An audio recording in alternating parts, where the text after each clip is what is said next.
台南在地茶饮企业为了感谢员工过去一冬的辛劳，8号举办春酒晚会，邀请艺人郭子乾担任主持，还有真侪知名歌星到场演唱歌曲，甲员工同乐。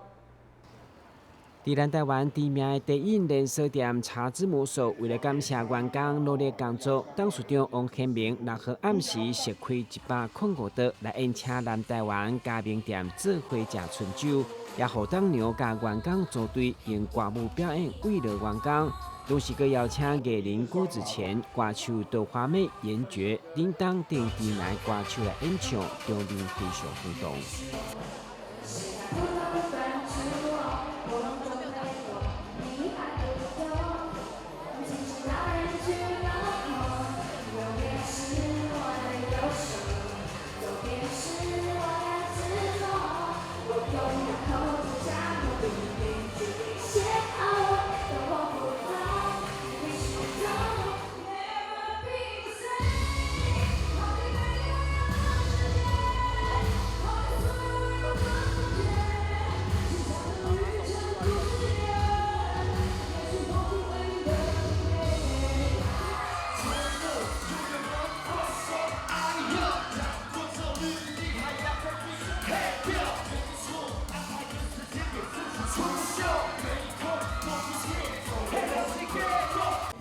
会中侪侪贵宾拢到场，包括安南区长颜升旗、立委陈廷辉等人拢到场祝贺。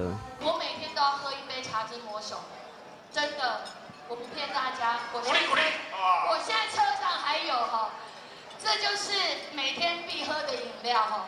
其实真的刚刚感受到我们热情的气氛。刚刚我们王董事长说，这些刚刚表演的都是我们的中阶干部哎。你看我们的干部多么有热情啊！难怪我们茶之魔手，我们的业绩一直在扩店，而且现在刚刚我们的董事长说，预计今年总共要达到我们全国有660家，是不是？鼓掌一下！去年食品安全风暴，和侪侪企业拢无好过。不过，茶之魔手董事长王显明表示，会用上界严格态度来做茶，为消费者安全把关。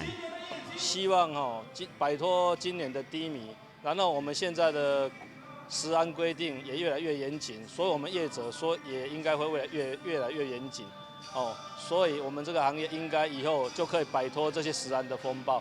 让所有消费者更加安心，这样子。茶之魔手对台南起家，伫南台湾已经有真侪固定人客，未来企业嘛将往北部来拓展，将这份台南用心煮出来的汤，互更较侪人认识。